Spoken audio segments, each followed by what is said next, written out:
حضرت حمزہ کے اسلام قبول کرنے کے کچھ ہی دنوں بعد حضرت عمر رضی اللہ عنہ نے بھی اسلام قبول کیا۔ وہ قریش مکہ کے ایک بہت بڑے معاونی میں سے تھے۔ اسلام قبول کرنے سے پہلے آپ مسلمانوں کے سخت خلاف تھے، بہت سخت مزاج کے مالک تھے۔ ایک دفعہ آپ صلی اللہ علیہ وسلم خانہ کعبہ میں نماز پڑھ رہے تھے۔ عمر رضی اللہ عنہ نے کچھ آیات کی تلاوت سنی۔ ان آیات کے ان کی دل پر اتنا اثر ہوا کہ انہوں نے سمجھ لیا یہ دین برحق ہے، لیکن پھر بھی وہ اپنے خیالات پر ڈٹے رہے کہ یہاں تک ایک دن نبی کریم صلی اللہ علیہ وسلم کے کام تمام کرنے کی نیت سے ہاتھ میں تلوار لے کر روانہ ہوئے۔ راستے میں ان کی ملاقات نعیم بن عبداللہ سے ہوئی۔ یہ ابھی مسلمان ہو گئے تھے، اس لیے ابھی ان کے اسلام لانے کی خبر حضرت عمر رضی اللہ عنہ کو نہیں ہوئی تھی۔ ان کے ہاتھ میں تلوار اور چہرے پر غصے کے اثرات دے کر انہوں نے پوچھا، خیر تو ہے عمر، دوپہر کے وقت ننگی تلوار لے کر کہاں کا ارادہ ہے؟ حضرت عمر رضی اللہ عنہ نے جواب دیا کہ محمد کو قتل کرنے کے لیے جا رہا ہوں۔ یہ سن کر نعیم بولے، محمد کو قتل کرنے سے پہلے اپنے گھر کی خبر لو۔ تمہاری بہن فاطمہ اور تمہارے بہنوئی سعید تمہارے دین چھوڑ کر اسلام قبول کر چکے ہیں۔ حضرت عمر یہ سن کر آگ بگولا ہو گئے اور وہ سیدھے بہن کی گھر پہنچ گئے۔ اس وقت قرآن کے ایک معلم حضرت خباب بن ارت رضی اللہ عنہ انہیں پڑھا رہے تھے۔ دروازہ پر دستک کی آواز سنی تو ان کی بہن فاطمہ بن خطاب رضی اللہ عنہا نے قرآن کے اوراق چھپا دیے۔ خباب بن ارت رضی اللہ عنہ ایک طرف گھر میں چھپ گئے۔ بہنوی نے دروازہ کھولا۔ دروازہ کھولتے ہی حضرت عمر رضی اللہ عنہ نے ان سے پوچھا، تم کیا پڑھ رہے تھے؟ مجھے دکھاؤ، اور ساتھ اپنی بہنوی سعید بن زید کو بھی مارنے لگے۔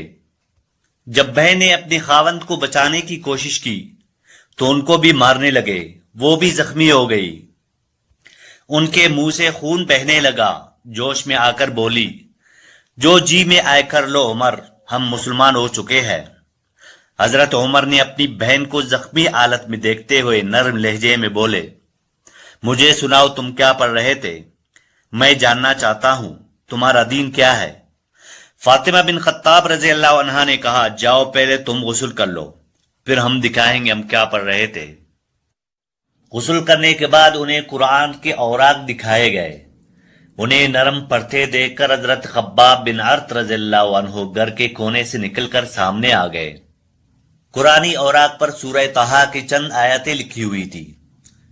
جب حضرت عمر رضی اللہ عنہ نے ان آیات کو پڑھا تو زندگی تبدیل ہو گئی اور بولے، یہ تو بہت عمدہ چیز ہے، بتاؤ مسلمان ہونے کا طریقہ کیا ہے؟ حضرت خباب بن ارت نے کہا، اے عمر، جمعرات کی رات رسول اللہ صلی اللہ علیہ وسلم نے دعا کی تھی کہ اے اللہ، ابو جہل یا عمر بن خطاب کے ذریعے اسلام کو تقویت دے۔ تمہیں خوشخبری ہو، یہ سعادت تمہارے حصے میں آ رہی ہے۔ رسول اللہ صلی اللہ علیہ وسلم اب دار ارقم میں موجود ہے۔ اس کے بعد حضرت عمر ان کے ساتھ دار ارقم پہنچ گئے۔ دروازے پر دستک دی۔ دروازہ کھولنے پر اندر موجود لوگوں نے جب حضرت عمر رضی اللہ عنہ کو دیکھا وہ حیران ہو گئے اور رسول اللہ صلی اللہ علیہ وسلم کو بتایا تو آپ صلی اللہ علیہ وسلم نے فرمایا، اندر آنے دو۔ حضرت عمر اندر داخل ہوئے۔ آپ صلی اللہ علیہ وسلم نے ان سے فرمایا، عمر کس نیت سے آئے ہو؟ حضرت عمر نے فوراً کلمہ پڑھا۔ یہ اس قدر غیر متوقع تھا، وہاں موجود صحابہ کرام نے بآواز بلند یک زبان ہو کر کہا، اللہ اکبر۔ نعرہ تکبیر سے دار ارقم گونج اٹھا۔ حضرت عمر کا ایمان لے آنا کوئی معمولی واقعہ نہ تھا، یہ مسلمانوں کے لیے ایک بہت بڑی خبر تھی۔ اس سے مسلمانوں میں خوشی کی لہر دوڑ گئی۔ مشرکین مکہ کے وفد کی حبشہ سے ناکام واپسی، اور پھر اس کے فوری بعد حضرت حمزہ رضی اللہ عنہ اور پھر حضرت عمر بن خطاب رضی اللہ عنہ کا قبول اسلام، یہ پے در پے ایسے واقعات تھے جن سے مشرکین مکہ انتہائی افسردہ ہو گئے اور ان کے حوصلے پست ہو گئے۔ لہذا پیغمبر اسلام اور مسلمانوں کے خلاف اپنی تمام تر نفرت عداوت کے باوجود اب انہوں نے مسلمانوں کے ساتھ مصالحتی رویہ اپنانے کا فیصلہ کیا، اور اس سلسلے میں گفت و شنید کی غرض سے انہوں نے کئی بار رسول اللہ صلی اللہ علیہ وسلم اور آپ کے چچا ابو طالب سے کہیں ملاقاتیں کی۔ دوسری طرف قریش مسلمانوں کے خلاف سازشیں کر رہے تھے۔ ایک دن قریش کے کچھ سردار محفل سجائے خانہ کعبہ میں بیٹھے ہوئے تھے، جبکہ آپ ایک کونے میں الگ بیٹھے ہوئے تھے۔ مسلمانوں کی بڑھتی ہوئی تعداد نے قریش کی پریشانیوں میں اضافہ کر دیا تھا، لہذا اس موقع پر عتبہ بن ربیعہ نے قریش کے سرداروں سے مخاطب ہو کر کہا، اگر آپ لوگ پسند کریں تو میں محمد کے پاس جا کر بات کروں، ان کے سامنے کچھ تجاویز رکھوں، شاید ان تجاویز میں سے کچھ کو مان جائے اور ہم لوگ اس کو قبول کریں، ہو سکتا ہے اس طرح اور وہ ہماری مخالفت سے باز آ جائے۔ سب سرداروں نے اس بات سے اتفاق کیا۔ عتبہ اٹھ کر آپ کے پاس پہنچا اور آپ صلی اللہ علیہ وسلم کے پاس بیٹھ گیا۔ آپ نے اس کی طرف دیکھا تو اس نے بولا، بھتیجے، تم اپنی قوم میں اپنے نسب اور خاندان کے اعتبار سے جو حیثیت رکھتے ہو وہ تمہیں معلوم ہے، مگر تم اپنی قوم میں بڑی مصیبت لے آئے ہو۔ تم نے قوم میں پھوٹ ڈالا ہے، ساری قوم کو تم بیوقوف ٹھہراتے ہو، قوم کے معبودوں اور اس کی دین کی برائی کرتے ہو اور ایسی باتیں کرنے لگے ہو جن کے معنی یہ ہے کہ ہم سب کے آباء و اجداد کافر تھے۔ اب ذرا میری بات سنو، کچھ تجاویز تمہارے سامنے رکھتا ہوں، ان پر غور کرو، شاید ان میں سے تم کچھ کو قبول کر لو۔ اس کے خاموش ہونے پر آپ صلی اللہ علیہ وسلم نے فرمایا، ابو الولید، آپ کہیں میں سن رہا ہوں۔ اس نے کہا، بھتیجے، یہ کام جو تم نے شروع کیا ہے، اس سے اگر تمہارا مقصد مال حاصل کرنا ہے تو ہم سب مل کر اتنا کچھ دینے کے لیے تیار ہے کہ تم ہم میں سب سے زیادہ مالدار ہو جاؤ گے۔ اگر اس سے بڑائی چاہتے ہو تو ہم تمہیں اپنا سردار بنانے کے لیے تیار ہے، کوئی بھی فیصلہ تمہارے بغیر نہیں ہوگا۔ اگر بادشاہ چاہتے ہو تو ہم تمہیں اپنا بادشاہ بنا لیں گے، اور اگر تم پر جن آتا ہے جسے تم خود دور نہیں کر سکتے ہو تو ہم بہترین طبیبوں سے تمہارا علاج کروا دیں گے۔ عتبہ یہ باتیں کرتا رہا، آپ صلی اللہ علیہ وسلم خاموشی سے سنتے رہے۔ جب اس نے اپنی تمام بات پوری کر لی تب آپ صلی اللہ علیہ وسلم نے فرمایا، اچھا اب میری سنو۔ اس کے بعد آپ صلی اللہ علیہ وسلم نے بسم اللہ الرحمن الرحیم پڑھ کر سورہ حامیم سجدہ کی تلاوت شروع کی۔ آیت نمبر 35 تک پہنچ کر آپ صلی اللہ علیہ وسلم نے سجدہ کیا، پھر سر اٹھا کر آپ صلی اللہ علیہ وسلم نے فرمایا، اے ابو الولید، میرا جواب تم نے سن لیا، اب آپ جانے اور آپ کا کام جانے۔ دوسری طرف اسلام عرب قبائل میں پھیل رہا تھا۔ حضرت حمزہ اور حضرت عمر رضی اللہ عنہما، قریش کی ان دو بڑی شخصیات نے اسلام قبول کر لیا تھا۔ قریش مجبور ہو گیا تھا اور سوچ رہا تھا کہ اب کیا کیا جائے، اسلام کو کس طرح سے روکا جائے۔ چنانچہ سرداران قریش ایک دن جمع ہو گئے۔ کافی غور خوض کے بعد یہ طے پایا کہ اب بنو ہاشم سے معاشرتی بائیکاٹ کیا جائے اور ان پر سب کچھ بند کر دیا جائے۔ ایک قرارداد تیار کی گئی، اس میں یہ طے پایا کہ وہ نہ ان سے شادی بیاہ کریں گے، نہ ان کے ساتھ بیٹھیں گے، نہ خرید و فروخت کریں گے، نہ ان سے میل جول رکھیں گے، نہ ان کے گھروں میں جائیں گے اور نہ ہی ان سے بات چیت کریں گے جب تک وہ رسول اللہ صلی اللہ علیہ وسلم کو قتل کرنے کے لیے ان کے حوالے نہ کریں۔ اس بائیکاٹ کے دستاویز میں اس بات کا بھی عہد کیا گیا تھا کہ وہ بنی ہاشم کی طرف سے کسی بھی صلح اور پیشکش کو قبول نہیں کریں گے جب تک وہ رسول اللہ صلی اللہ علیہ وسلم کو مشرکین کے حوالے نہ کریں۔ چنانچہ یہ معاہدہ خانہ کعبہ کی دیواروں پر لٹکا دیا گیا۔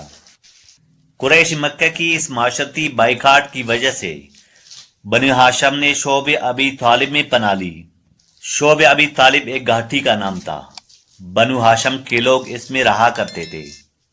اس بائیکاٹ کے نتیجے میں حالات اور زیادہ سنگین ہو گئے، سامان خوردنوش کی آمد بند ہو گئی۔ کیونکہ مکہ میں جو غلہ وغیرہ سامان آتا تھا اسے مشرکین خود خریدتے تھے، اس لیے محصورین کی حالت خراب ہو گئی تھی، انہیں پتھے اور چمڑے کھانے پڑتے تھے، نوبت یہاں تک پہنچ گئی تھی کہ بھوک کی وجہ سے بچوں اور عورتوں کی آوازیں گاٹی کے باہر سنائی دیتی تھی۔ حضرت عتبہ بن عزوان فرماتے ہیں کہ رسول اللہ صلی اللہ علیہ وسلم کے ساتھ ہمارا پورا ہفتہ ایسا گزرتا تھا کہ ہمارے پاس کھانے کے لیے درختوں کے پتوں کے علاوہ کچھ نہ ہوتا، پتے کھا کھا کر ہمارے منہ جل جایا کرتے تھے۔ اسی طرح کا ایک اور واقعہ حضرت سعد بن ابی وقاص بیان کرتے ہیں، وہ فرماتے ہیں کہ شیب ابی طالب میں ہماری زندگیاں سختی سے گزر رہی تھی۔ ایک مرتبہ میں بھوکا تھا، اتفاق سے رات کو میرا پیر کسی تر چیز پر پڑا، میں نے وہ چیز اٹھا کر زبان پر رکھ لی اور اسے نگل گیا، مجھے آج تک پتہ نہیں چلا وہ کیا چیز تھی۔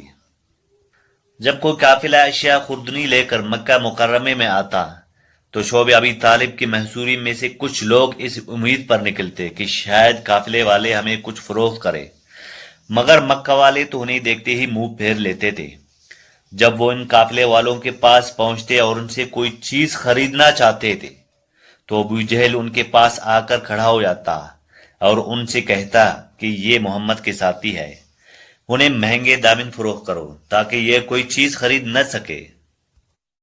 بنو ہاشم نے 3 سال اس گھاٹی میں گزارے۔ یہ معاشرتی بائیکاٹ اتنا سخت تھا کہ قریش نے کھانے پینے کی تمام اشیاء بند کر دی تھی۔ دوسری طرف قریش کے کچھ لوگوں کی ہمدردیاں بنو ہاشم کے ساتھ تھی، پھر ایسے لوگ خفیہ طور پر کھانے پینے کی اشیاء اپنے رشتہ داروں کو پہنچا دیتے تھے۔ اسی طرح حکیم بن حزام جو کہ حضرت خدیجہ رضی اللہ عنہا کے رشتہ داروں میں سے تھا، انہیں حالات کا بہت دکھ ہوتا تھا۔ ایک مرتبہ وہ اپنی پھپھی کے لیے غلہ لے کر جا رہے تھے، ابو جہل نے جب دیکھ لیا تو کہنے لگا، کیا تم بنو ہاشم کے لیے غلہ لے کر جا رہے ہو؟ میں ہرگز اس کی اجازت نہیں دوں گا اور تمہاری اس حرکت کی خبر تمام لوگوں کو بتاؤں گا۔ حزام نے بڑی منت سماجت کی مگر وہ اپنی ضد پر اڑ گیا۔ ایسے میں اتفاقاً قریش کا ایک شخص ابو البختری وہاں آ گیا۔ جب اسے معلوم ہوا کہ ابو جہل حکیم بن حزام کو غلہ لے جانے سے روک رہا ہے تو اس نے کہا، تم اسے کیوں روک رہے ہو؟ یہ اپنی پھپھی کے لیے غلہ لے کر جا رہا ہے اور تم کون ہوتے ہو روکنے والے؟ یہ سن کر ابو جہل نے ابو البختری کو برا بھلا کہنا شروع کر دیا۔ اس پر ابو البختری نے ایک اونٹ کی ہڈی اٹھا کر اس کے سر پر مارا جس سے وہ زخمی ہو گیا۔ ایسی تکالیف اور مصائب کی وجہ سے مکہ کی کچھ صالح لوگوں کو یہ ظالمانہ معاہدہ ختم کرنے کا خیال آیا۔ قریش کا ایک شخص حشام بن عمر جنہوں نے اس معاشرتی بائیکاٹ کے خلاف سب سے پہلے آواز اٹھائی، اور اسی طرح سے زہیر بن امیہ، مطعم بن عدی، زمع بن اسود اور ابو البختری بن ہاشم اور مختلف قبائل کے لوگوں نے ایک مجلس میں اس معاہدے کو ختم کرنے کا فیصلہ کیا اور آئندہ کے لیے ایک لائحہ عمل طے کیا۔ پھر یہ لوگ ایک دن خانہ کعبہ میں اپنے اپنے حلقوں میں جمع ہو گئے۔ زہیر نے اعلان کیا، جب تک اس معاہدے کو ختم نہیں کیا جائے گا میں آرام سے نہیں بیٹھوں گا، لیکن ابو جہل نے اس کی مخالفت کی۔ 4 اور سرداروں نے بھی اپنے قبائل کی طرف سے اس معاہدے کو ختم کرنے کا اعلان کر ڈالا۔ ابو جہل یہ دیکھ کر حیران ہو گیا اور کہا، یہ معاملہ پہلے ہی سے طے شدہ لگتا ہے۔ یہاں پر قریش اپنی ناکامیوں کے بعد انہوں نے ایک اور حربہ استعمال کیا۔ اس کے لیے انہوں نے ابو طالب کے پاس شکایت کی۔ ایک دفعہ تمام سردار مل کر ابو طالب کے پاس پہنچے اور انہوں نے پہلے اپنی شکایت بیان کی اور یہ کہا کہ ہم آپ کے پاس انصاف کی بات لے کر آئے ہیں، آپ کی بھتیجے ہمیں ہماری دین پر چھوڑ دے اور ہم اس کو اس کے دین پر چھوڑ دیں گے، آپ ہمیں اس شرط پر اس کے ساتھ صلح کرا دیں۔ ان کی نزدیک یہ مصالحت کا ایک بہترین طریقہ تھا، وہ اس میں اپنے لیے کامیابی سمجھتے تھے۔ آپ کے چچا ابو طالب نے رسول اللہ صلی اللہ علیہ وسلم کو بلایا اور واقعہ بتایا۔ نبی کریم صلی اللہ علیہ وسلم نے جواب میں فرمایا، میں ایک ایسا کلمہ پیش کرتا ہوں، اگر وہ اس کو مان لے تو اس کے نتیجے میں پورے عرب و عجم ان کا تابع ہو جائیں گے۔ پھر انہوں نے پوچھا، وہ کون سا کلمہ ہے؟ اس کے جواب میں آپ صلی اللہ علیہ وسلم نے فرمایا لا الہ الا اللہ۔ اس پر وہ سارے غصے میں اٹھ کر کھڑے ہوئے۔ اس معاشرتی بائیکاٹ کے خاتمے کے بعد کچھ واقعات رونما بھی ہوئے۔ ان میں سے ایک بہت بڑا واقعہ ابو طالب کے انتقال کا بھی ہے۔ صحیح بخاری کی ایک روایت کے مطابق جب ابو طالب کی وفات کا وقت آ گیا تو رسول اللہ صلی اللہ علیہ وسلم ان کے پاس تشریف لے گئے۔ اتفاق سے اس وقت ابو جہل اور عبداللہ بن ابی امیہ بھی موجود تھے۔ نبی کریم صلی اللہ علیہ وسلم نے فرمایا اے چچا جان، آپ لا الہ الا اللہ پڑھ لیجئے جس کے ذریعے میں اللہ کے ہاں آپ کے لیے حجت پیش کر سکوں گا۔ اس وقت ابو جہل اور عبداللہ بن ابی امیہ نے مداخلت کی، دونوں بول پڑے ابو طالب کیا تم اپنے باپ عبد المطلب کے دین سے پھر جاؤ گے؟ یہ سن کر ابو طالب بولے میں عبد المطلب کی دین پر مرتا ہوں۔ اس کے بعد ابو طالب نے آپ صلی اللہ علیہ وسلم کی طرف دیکھا اور کہا میں کلمہ شہادت پڑھ لیتا، لیکن قریش کہیں گے کہ ابو طالب موت سے ڈر گیا۔ یہ سن کر آپ صلی اللہ علیہ وسلم نے فرمایا میں آپ کے لیے مغفرت کی دعا کرتا رہوں گا جب تک اللہ تعالیٰ مجھے ایسا کرنے سے روک نہ دے۔ اس پر قرآن کی سورہ توبہ کی آیت 113 کا نزول ہوا، جس میں اللہ تعالیٰ نے ارشاد فرمایا نبی اور اہل ایمان کے لیے درست نہیں کہ مشرکین کے لیے دعائے مغفرت کرے اگرچہ وہ قریبی رشتہ دار ہی کیوں نہ ہو۔ ابو طالب کے وفات کے چند دن بعد حضرت خدیجہ رضی اللہ عنہا کا انتقال ہو جاتا ہے۔ اس سال کا نام آپ صلی اللہ علیہ وسلم نے عام الحزن رکھا۔ ابو طالب اور حضرت خدیجہ کی وفات کے بعد کفار مکہ نے ایک نئے انداز میں مسلمانوں کو تنگ کرنا شروع کیا۔ پہلے کے مقابلے میں یہ سختیاں اور زیادہ بڑھ گئی، یہاں تک کہ آپ صلی اللہ علیہ وسلم کا گھر سے نکلنا مشکل ہو گیا۔ ابو طالب کے انتقال کے بعد ابو لہب بنو ہاشم کا سردار بنا۔ ابو لہب کے سردار بننے کے بعد آپ صلی اللہ علیہ وسلم کے لیے اور زیادہ خطرات بڑھ گئے۔ اس دوران آپ صلی اللہ علیہ وسلم نے طائف کا ارادہ کیا کہ شاید وہاں کے سرداران ایمان لائے۔ طائف میں قبیلہ بنو ثقیف حکمران تھا۔ مکہ سے طائف تک کا سفر آپ صلی اللہ علیہ وسلم نے پیدل طے کیا۔ اس سفر میں آپ صلی اللہ علیہ وسلم کے ساتھ زید بن حارثہ رضی اللہ عنہ تھے۔ راستے میں آپ صلی اللہ علیہ وسلم نے آنے والے تمام قبائلوں کو ایک ایک کر کی دعوت دی، لیکن کسی نے قبول نہیں کیا۔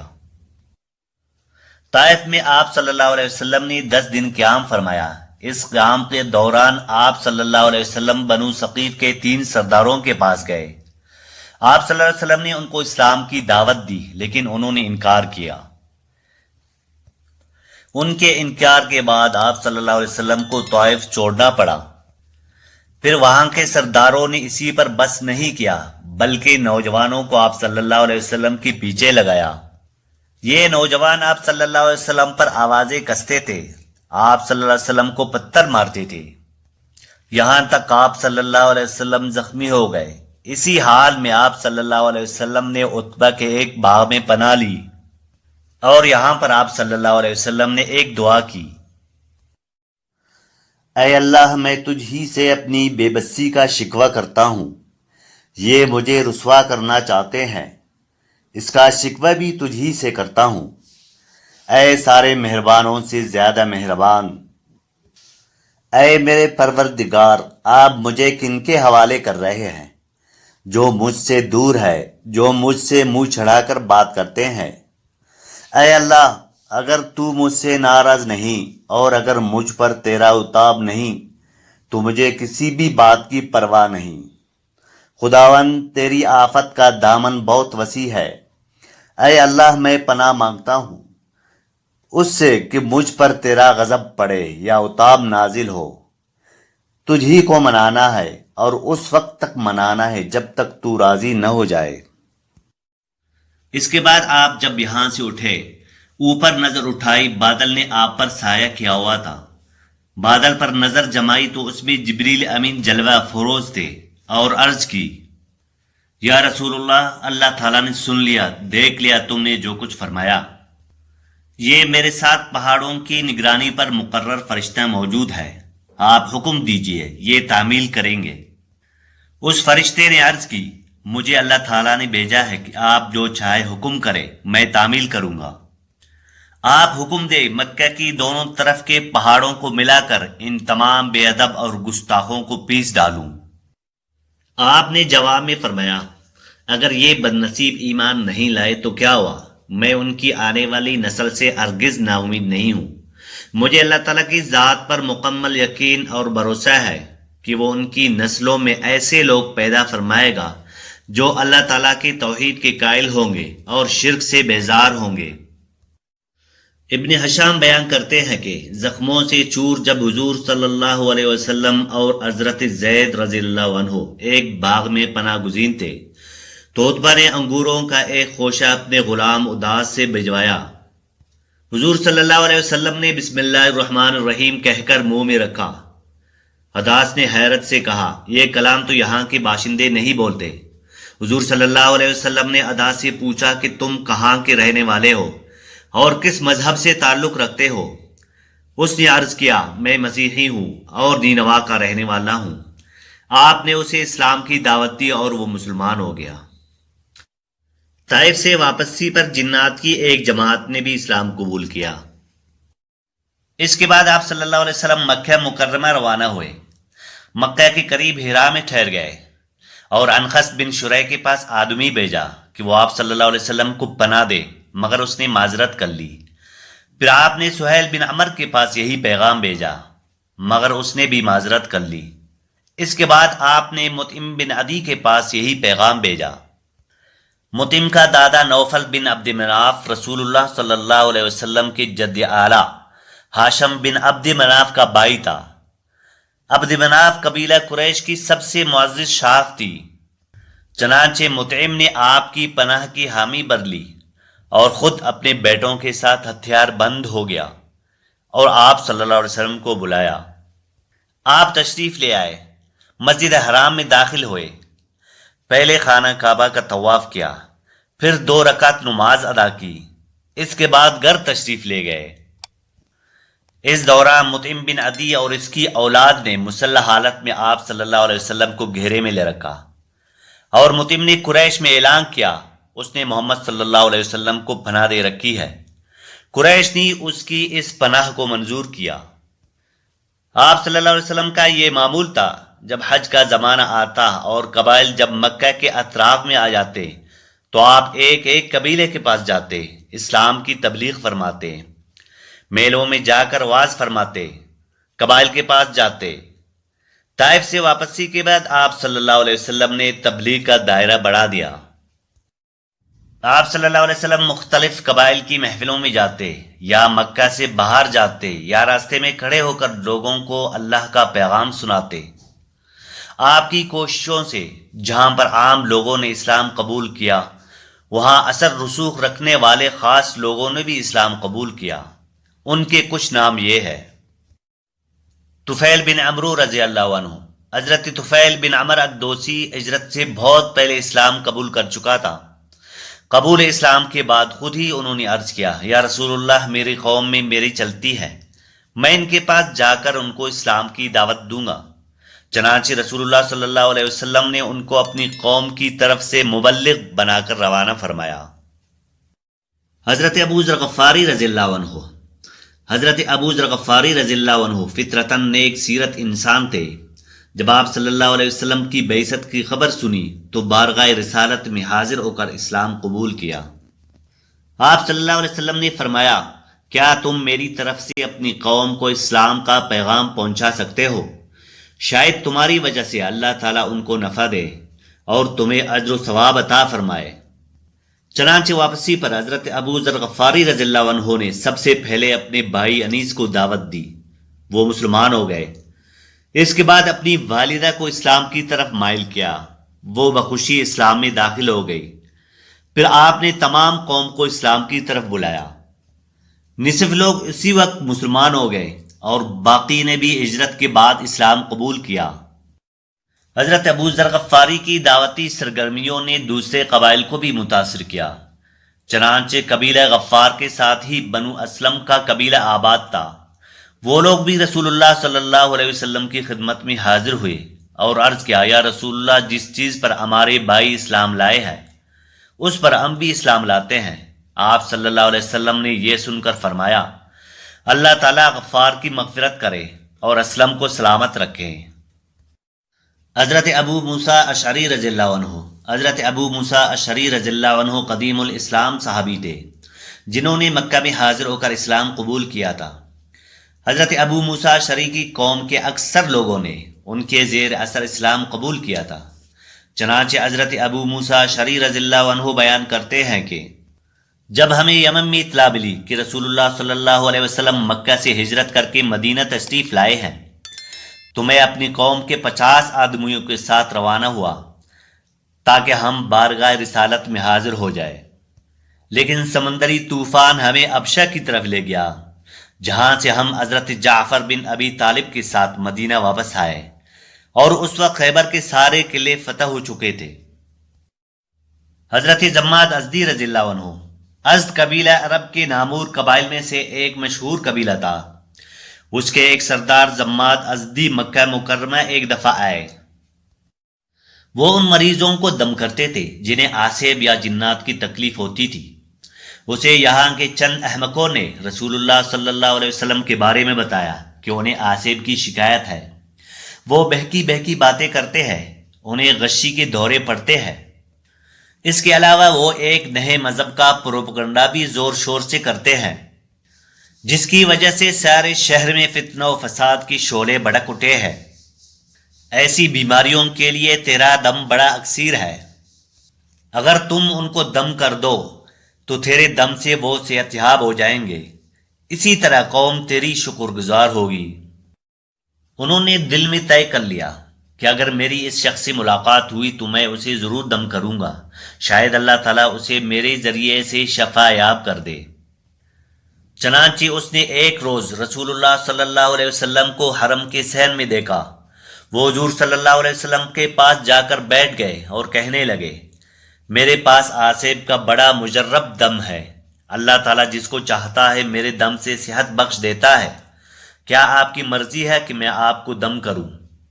اس کی بات سن کر رسول اللہ صلی اللہ علیہ وسلم نے یوں ارشاد فرمایا، ان الحمد للہ لحمدہ واستعینہ من یہد اللہ فلا مضل له ومن یضللہ فلا ہادی لہ واشہد ان لا الہ الا اللہ وحدہ لا شریک لہ وان محمدا عبدہ ورسولہ۔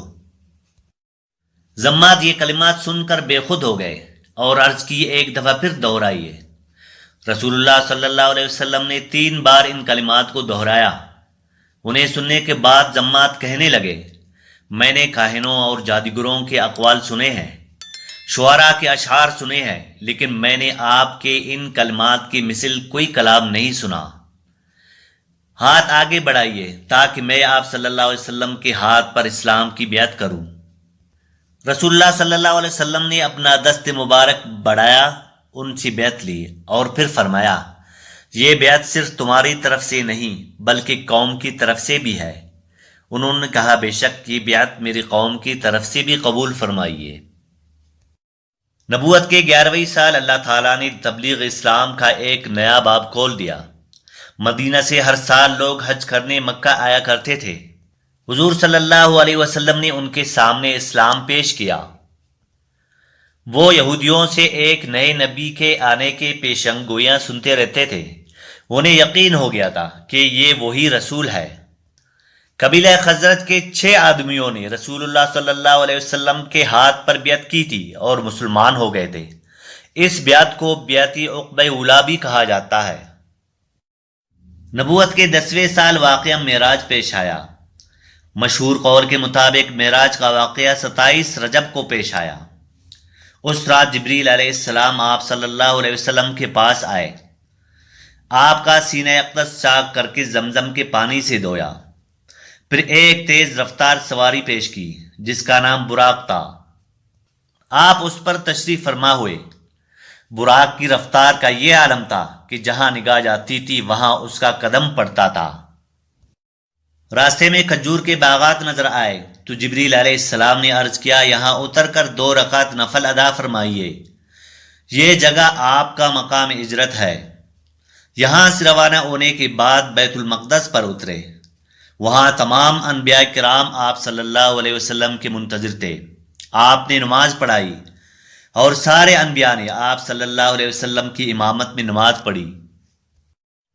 پھر یہاں سے آپ صلی اللہ علیہ وسلم پہلے آسمان پر پہنچے اور وہاں کے عجائبات کا آپ صلی اللہ علیہ وسلم نے ملاحظہ فرمایا۔ پہلے آسمان پر حضرت آدم علیہ السلام نے آپ صلی اللہ علیہ وسلم کا استقبال کیا، اسی طرح یکے بعد دیگر 7 آسمانوں کی آپ صلی اللہ علیہ وسلم نے سیر فرمائی۔ 7ویں آسمان پر خانہ کعبہ کی طرح بیت المعمور ہے، جہاں روزانہ 70,000 فرشتے طواف کرتے ہیں اور ان کی قیامت تک دوبارہ باری نہیں آتی۔ پھر وہاں حضرت ابراہیم علیہ السلام سے ملاقات ہوئی۔ یہاں سے آگے بڑھے تو ایک مقام بیری کا عظیم الشان درخت آتا ہے، یہاں پہنچ کر جبریل علیہ السلام رک گئے اور عرض کیا کہ یہ میری آخری حد ہے، اس سے آگے جاؤں گا تو جل جاؤں گا۔ یہاں سے آگے آپ صلی اللہ علیہ وسلم کو اکیلے ہی جانا ہوگا۔ جبریل علیہ السلام کو پیچھے چھوڑ کر آگے بڑھے۔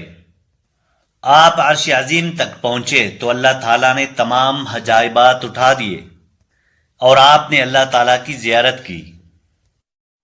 شب معراج میں اللہ تعالیٰ نے آپ صلی اللہ علیہ وسلم کو 3 تحفے عطا کیے۔ پہلا تحفہ سورہ بقرہ کی آخری 3 آیتیں ہیں۔ دوسرا تحفہ یہ دیا گیا کہ امت محمدیہ میں جو شرک نہیں کرے گا وہ ضرور بخشا جائے گا۔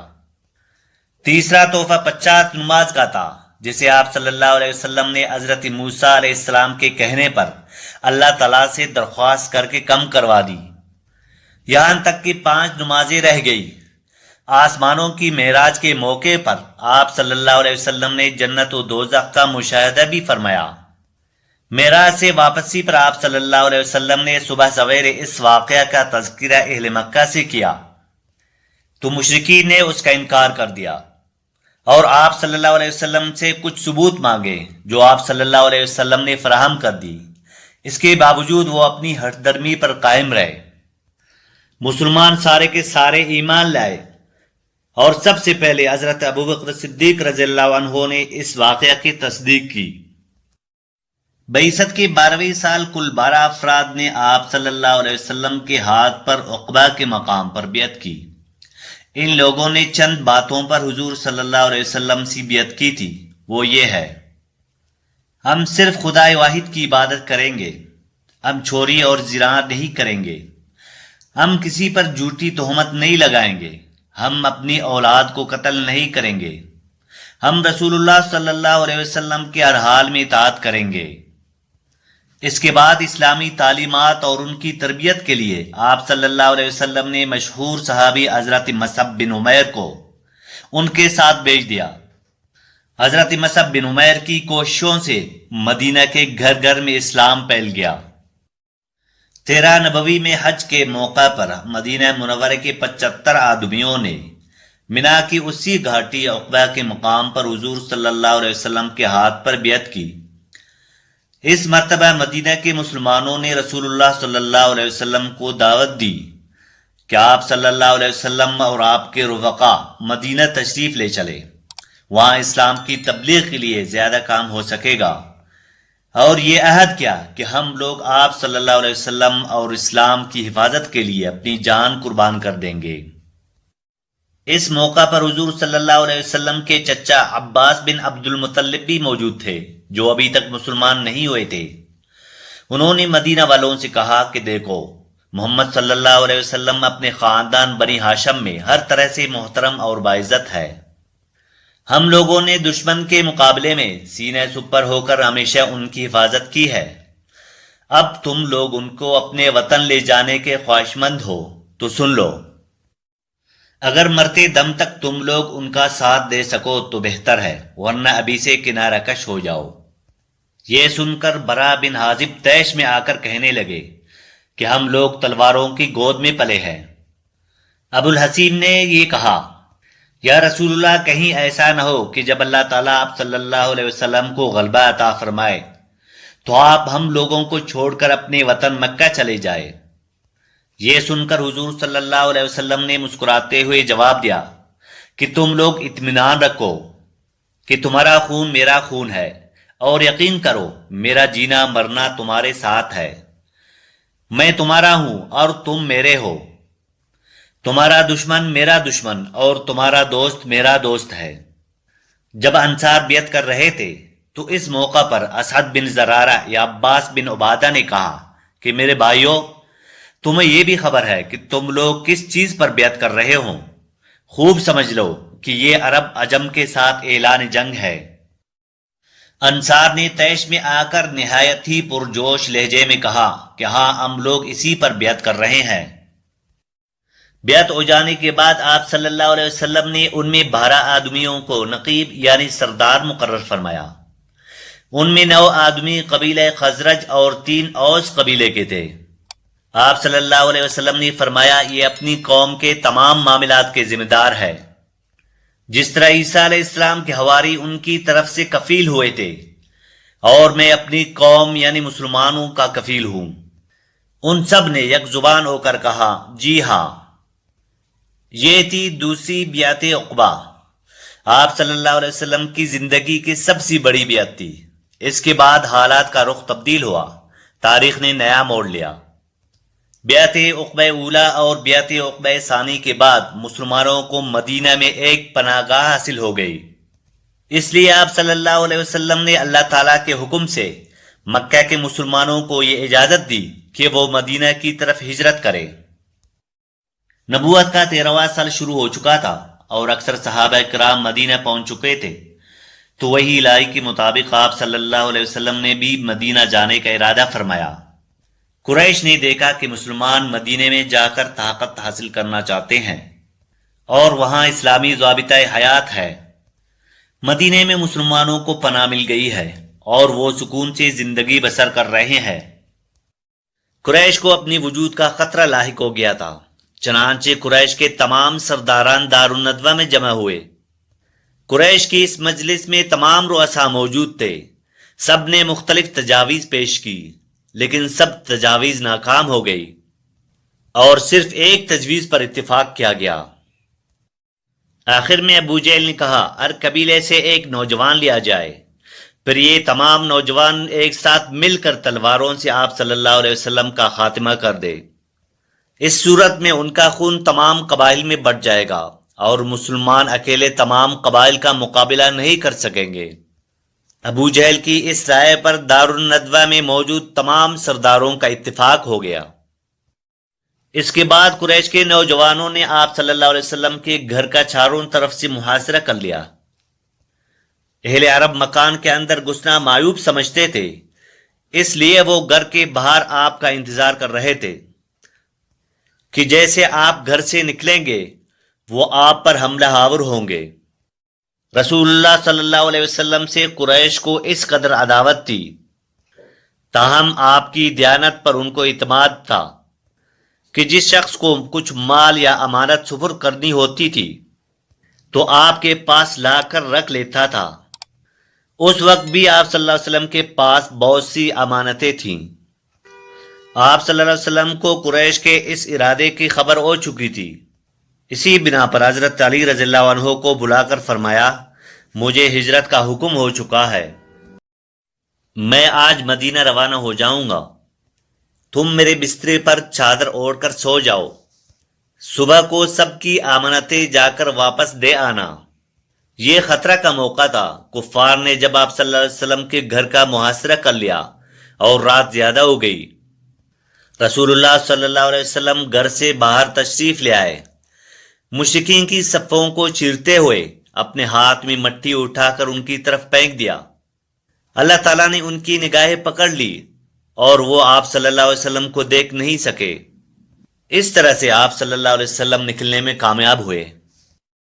اس موقع پر کوئی بھی مشرک باقی نہ بچا جس کے سر پر آپ صلی اللہ علیہ وسلم نے مٹی نہ ڈالی ہو۔ اس کے بعد آپ صلی اللہ علیہ وسلم حضرت ابوبکر صدیق رضی اللہ عنہ کے گھر تشریف لے گئے۔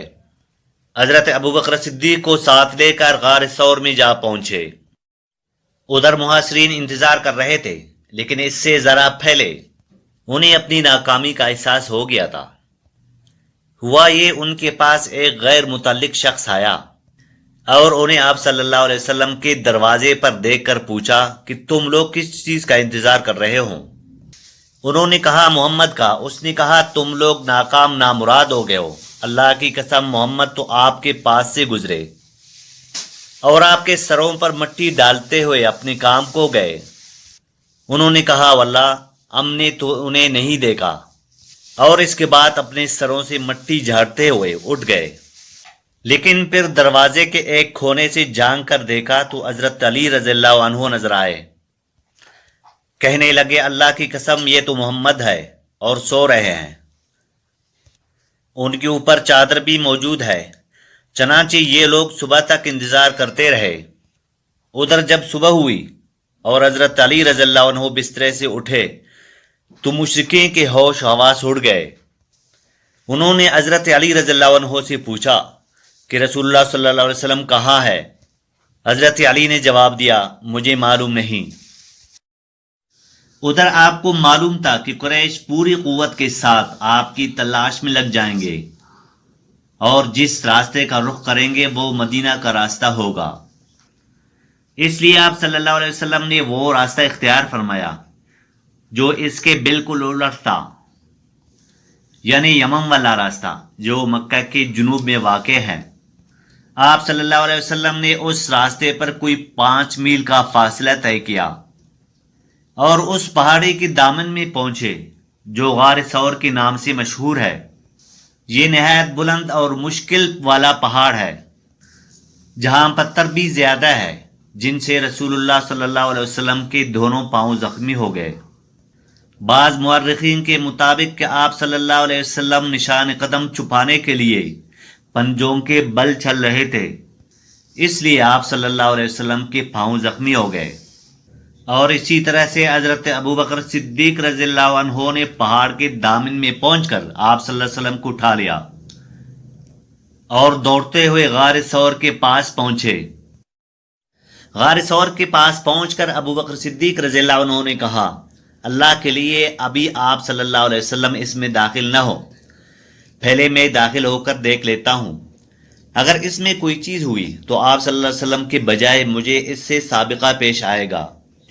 چنانچہ ابو بکر صدیق رضی اللہ عنہ داخل ہو گئے اور غار کو صاف کیا، پھر رسول اللہ صلی اللہ علیہ وسلم سے عرض کی کہ اندر تشریف لے آئے۔ آپ صلی اللہ علیہ وسلم اندر تشریف لے گئے اور حضرت ابو بکر صدیق رضی اللہ عنہ کی آغوش میں سر رکھ کر سو گئے۔ اسی اثناء میں ابو بکر صدیق رضی اللہ عنہ کے پاؤں میں کسی چیز نے ڈس لیا، مگر اس ڈر سے بھلے نہیں کہ رسول اللہ صلی اللہ علیہ وسلم جاگ نہ جائے، لیکن ان کے آنسو رسول اللہ صلی اللہ علیہ وسلم کے چہرے پر ٹپک گئے اور آپ صلی اللہ علیہ وسلم کی آنکھ کھل گئی۔ آپ صلی اللہ علیہ وسلم نے فرمایا ابو بکر تمہیں کیا ہوا؟ عرض کی میرے ماں باپ آپ صلی اللہ علیہ وسلم پر قربان، مجھے کسی چیز نے ڈس لیا ہے۔ رسول اللہ صلی اللہ علیہ وسلم نے اس پر اپنا لعاب لگا دیا، اس سے تکلیف ختم ہو گئی۔ یہاں پر آپ دونوں نے 3 راتیں چھپ کر گزاری۔ اسی دوران ابو بکر صدیق رضی اللہ عنہ کے صاحبزادے عبداللہ بھی یہیں راتیں گزارنے آتے تھے۔ اس کے بعد قریش نے ایک ہنگامی اجلاس طلب کر کے یہ طے کیا کہ ان دونوں کو گرفتار کیا جائے۔ چنانچہ مکہ سے نکلنے والے تمام راستوں پر پہرہ بٹھا دیا گیا اور یہ بھی اعلان کیا گیا کہ جو کوئی رسول اللہ صلی اللہ علیہ وسلم اور حضرت ابو بکر صدیق رضی اللہ عنہ کو یا ان میں سے کسی ایک کو گرفتار کرے گا اسے 100 اونٹ بطور انعام دیا جائے گا۔ اس اعلان کے نتیجے میں سوار، پیادے اور نشانات قدم کے ماہر تلاش میں لگ گئے، پہاڑوں اور وادیوں میں ہر طرف بکھر گئے، لیکن نتیجہ کچھ حاصل نہ ہوا۔ تلاش کرنے والے غار ثور کی دہانے تک پہنچے۔ چنانچہ صحیح بخاری کی ایک روایت کے مطابق حضرت انس بیان کرتے ہیں کہ ابو بکر صدیق رضی اللہ عنہ نے فرمایا میں نبی صلی اللہ علیہ وسلم کے ساتھ غار میں تھا، سر اٹھایا تو کیا دیکھتا ہوں کہ لوگوں کے پاؤں نظر آ رہے ہیں۔ میں نے کہا اے اللہ کے نبی، اگر ان میں سے کوئی شخص محض اپنی نگاہ نیچے کر دے تو ہمیں دیکھ لے گا۔ آپ صلی اللہ علیہ وسلم نے فرمایا ابو بکر خاموش رہو، ہم دو ہیں جن کا تیسرا اللہ ہے۔ حضرت عائشہ رضی اللہ عنہا بیان کرتی ہے رسول اللہ صلی اللہ علیہ وسلم اور حضرت ابو بکر صدیق رضی اللہ عنہ 3 رات اسی غار میں چھپے رہے۔ عبداللہ بن ابو بکر ان دونوں نوجوان اور ہوشیار تھے۔ یہ رات دونوں حضرات کے پاس گزارتے اور الصبح مکہ مکرمہ میں قریش کے پاس پہنچ جاتے، گویا رات یہیں گزاری ہے۔ پس وہ قریش سے جو بھی مکر و فریب کی باتیں سنتے تو ان دونوں حضرات کو اندھیرا ہونے پر بتا دیتے تھے۔ حضرت ابو بکر صدیق رضی اللہ عنہ کے غلام حضرت عامر بن فہیرہ غار کے قریب بکریاں چرایا کرتے تھے۔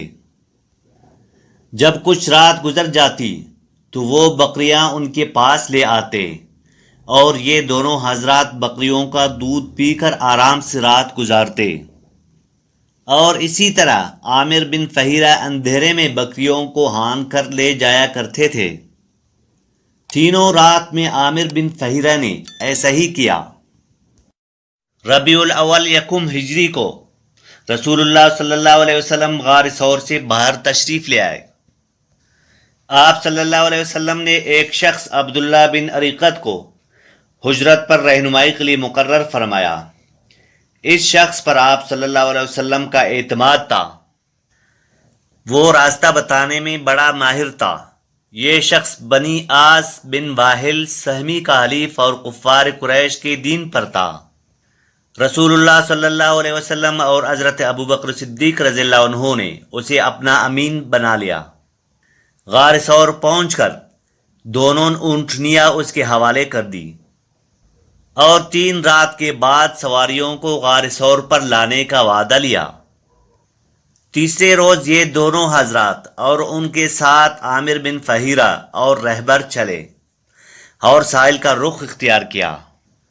عبداللہ بن اریقت ایک ایسے راستے پر چلا جس پر کوئی مشکل سے سفر کر سکتا تھا۔ دوسرے دن یہ قافلہ ایک خیمے کے پاس پہنچا۔ اس خیمے میں ایک عورت موجود تھی۔ آپ صلی اللہ علیہ وسلم نے اس عورت سے فرمایا تمہارے پاس کھانے کے لیے کچھ ہے؟ اس نے معذرت کی اور کہا کہ میری بکریاں چرنے گئی ہیں۔ خیمے میں آپ صلی اللہ علیہ وسلم کو ایک بکری نظر آئی۔ وہ انتہائی کمزور تھی، ریوڑ کے ساتھ نہیں جا سکتی تھی، اس لیے خیمے میں موجود تھی۔ اس کے تھنوں میں بھی دودھ موجود نہیں تھا۔ رسول اللہ صلی اللہ علیہ وسلم نے فرمایا اگر آپ اجازت دیں، اگر ہم اس بکری کا دودھ دھو لیں۔ یہ سن کر اس نے کہا اس بکری میں دودھ کہاں؟ آپ صلی اللہ علیہ وسلم نے فرمایا آپ اجازت تو دے۔ اس نے اجازت دے دی۔ آپ نے اسے دھویا تو اس سے دودھ کا ایک برتن بھر گیا۔ ام معبد کی حیرت کی انتہا نہ رہی۔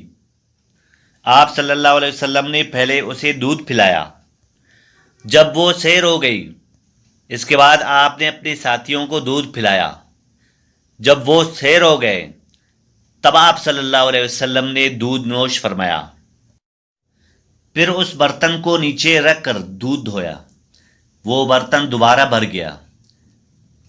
برتن ام معبد کے پاس چھوڑ کر آپ صلی اللہ علیہ وسلم قافلے کے ساتھ آگے روانہ ہو گئے۔ شام کو جب اس عورت کا خاوند گھر آیا، دودھ بھرا برتن دیکھ کر حیران ہو گیا۔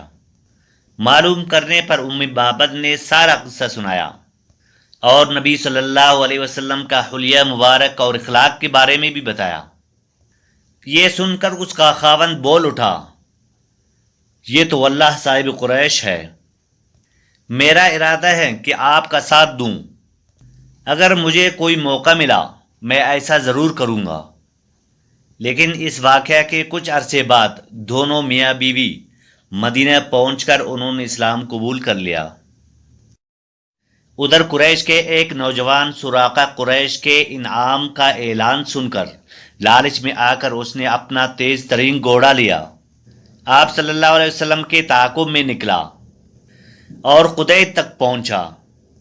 جیسے وہ آپ صلی اللہ علیہ وسلم کے نزدیک پہنچا، آپ صلی اللہ علیہ وسلم نے اس کی کوئی پرواہ نہ کی اور حضرت ابوبکر صدیق رضی اللہ عنہ موڑ کر بار بار اس کی طرف دیکھتے رہے۔ ایسے میں اس کا گھوڑا زمین میں دس گیا، سراغا نیچے گر گیا۔ وہ سمجھ گیا اور پکار اٹھا کہ مجھے امان دی جائے، اور آپ صلی اللہ علیہ وسلم اور حضرت ابوبکر صدیق رضی اللہ عنہ ٹھہر گئے۔ سراقہ آپ کے پاس خود چل کر آیا اور اس نے بتایا کہ قریش نے کیا منصوبہ بندی کی ہے، وہ خود کس نیت سے آیا تھا۔ آپ نے اسے معاف کر دیا اور یہ فرمایا تم نے ہمارے بارے میں کسی کو نہیں بتانا۔ سراقہ وہاں سے واپس لوٹا۔ راستے میں جو کوئی آپ صلی اللہ علیہ وسلم کے بارے میں پوچھتا، سراقہ اس سے یہ کہتا میں اس طرف تلاش کر چکا ہوں، یہاں تمہارا کام وہ میں کر چکا ہوں۔ اسی طرح تلاش کرنے والے اس راستے کی طرف نہ بڑھ سکے اور وہ واپس پلٹ گئے۔ اسی طرح سے ان کو مایوسی ہوئی۔ راستے میں آپ صلی اللہ علیہ وسلم کو بریدہ بن حسیب اسلمی ملے۔ یہ اپنی قوم کا ایک سردار تھا۔ قریش نے ایک اعلان کیا تھا، اس کی لالچ میں آ کر یہ لوگ نکل پڑے تھے۔ جب حضور صلی اللہ علیہ وسلم کا سامنا ہوا اور بات چیت ہوئی، بالآخر یہ اپنی قوم سمیت اسلام کے اندر داخل ہوئے۔ آپ صلی اللہ علیہ وسلم جب وادی ایم میں پہنچے تو حضرت زبیر بن عوام سے ملاقات ہوئی۔ یہ مسلمانوں کے ساتھ ایک تجارتی قافلے میں شام سے واپس لوٹ رہے تھے۔ انہوں نے آپ صلی اللہ علیہ وسلم حضرت ابوبکر صدیق رضی اللہ عنہ کو چند چیزیں پیش کی۔ 8 ربیع الاول بمطابق 1 ہجری کو آپ صلی اللہ علیہ وسلم مسجد قباء میں تشریف لے آئے۔ حضرت عروہ بن زبیر کا بیان ہے کہ مسلمانان مدینہ نے مکہ سے رسول اللہ صلی اللہ علیہ وسلم کی روانگی کی خبر سن لی تھی، اس لیے لوگ روزانہ صبح ہی صبح حرہ کی طرف نکلتے تھے اور آپ صلی اللہ علیہ وسلم کا انتظار کر رہے ہوتے تھے۔ جب دوپہر کو دھوپ سخت ہو جاتی تو وہ واپس پلٹ آتے۔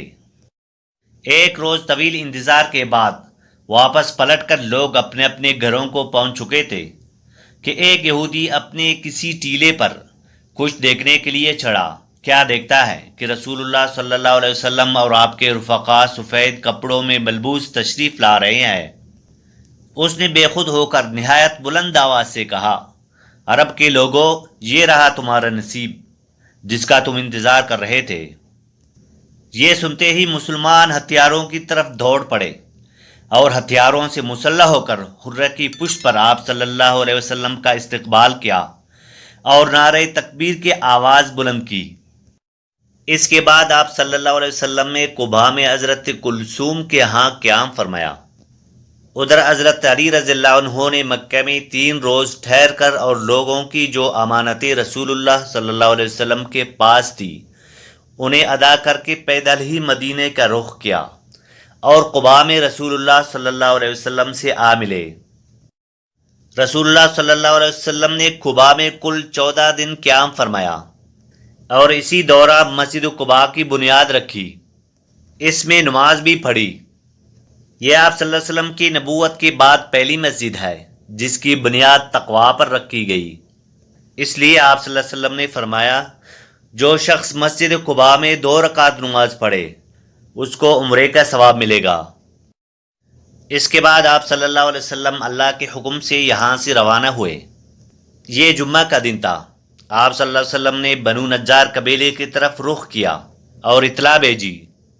چنانچہ وہ تلوار لے کر آپ صلی اللہ علیہ وسلم کی خدمت میں حاضر ہوئے۔ آپ صلی اللہ علیہ وسلم نے ان کے ساتھ مدینہ کا رخ کیا۔ بنو سالم بن عوف کی آبادی میں پہنچے تو جمعہ کا وقت کہا گیا۔